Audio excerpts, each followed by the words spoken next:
Hello, kindred spirits. I thought I would take a moment and share our kitchen remodel to date. Many of you have been following along on Instagram, and you have been here since the day we took down the chimney in the middle of the room. So I thought this would be fun just to share with you where we are today. I'm going to start in this corner here with our door. We have a Dutch door coming in hopefully next week, which will be the last part of the construction process here in the kitchen. But this was 3 small rooms that we converted into one in our antique home. I tried to stay true to the home, but also, of course, update it for today's living. Once again, if fine living, meeting the charm of New England, and I love to focus on that. So one thing I love about the kitchen design is I selected black leathered granite countertops. They don't show much with fingerprints, and they are supposed to wear well. I had black granite at our main house and I loved it, but the leathered finish is something that I've had my eye on. And I also did a black composite sink that's not supposed to scratch or stain, so time will tell. We've only been here using the kitchen for a few weeks for the sink and a week to total for the kitchen itself. And then I wanted a different faucet than what I'm seeing everywhere else, and I did find this oil bronze and I love it.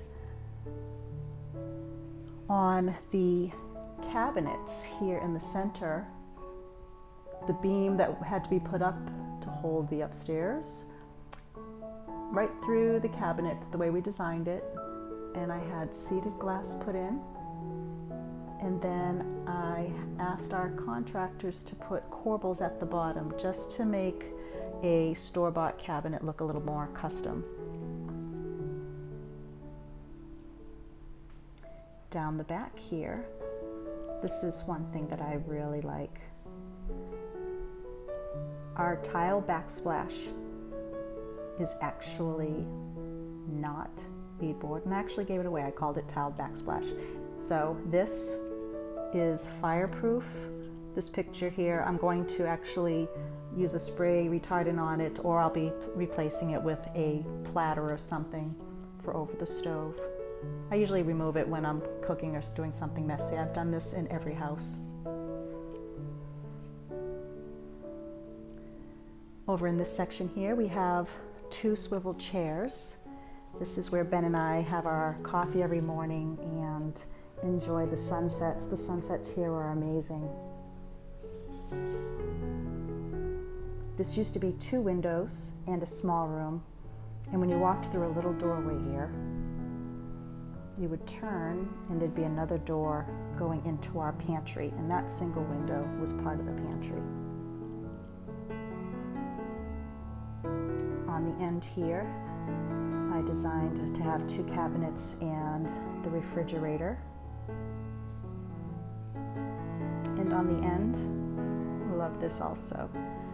It was just going to be beadboard, and instead I sketched out a dresser, handed it to our contractor, and asked them if they could design it for a fake dresser, and I love how it came out. I still have to sand and paint the feet there, but that's an easy project. And then my stools that I found at a consignment shop, they're from England. I just love the shape and styling of those.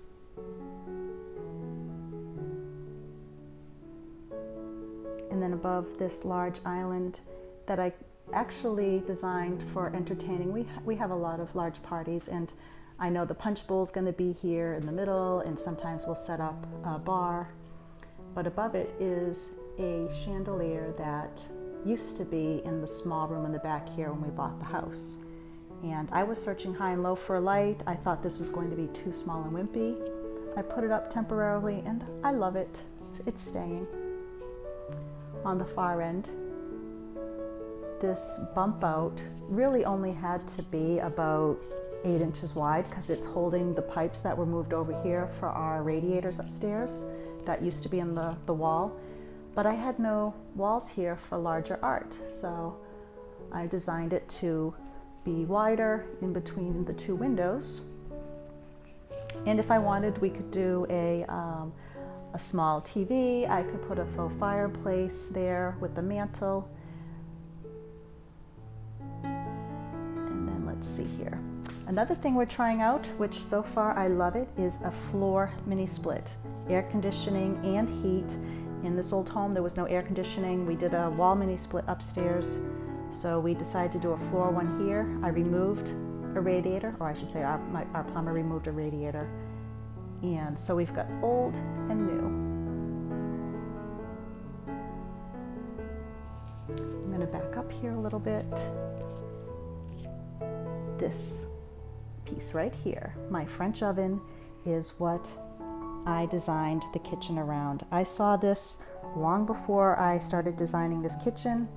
I love it. I can go in with one hand, open it up. The other day I put in a pie with one hand. I took a pie out with one hand. It was perfect. I'm going to link all these sources for you below. Our stove.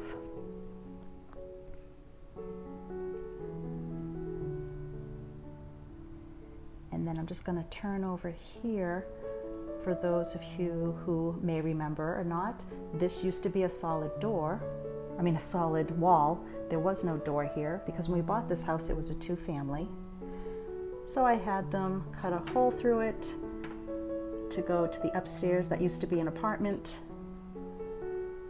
It might be wallpaper. I love my Be wallpaper. And this used to be a second door to the outside. Once again, sealed that up so that now we have a single family here. Straight ahead, that used to be a solid wall, and I asked them to open it up. This used to be a sleeping porch on the house, and from what I can tell from drawings from, I think it was 1880, this was an open porch, and I'm guessing the doorway was on this side anyways. Before, when we bought the house, it was right here. And I think that clock right there, the tall case clock, is going to go all the way over here because I have to make space for our Thanksgiving tree that's going to go in the dining room. So there's my quick tour for now. If you liked the tour and haven't subscribed yet, please do so. If you want to be notified of more videos, hit the bell button. And if you like this video, please hit the like,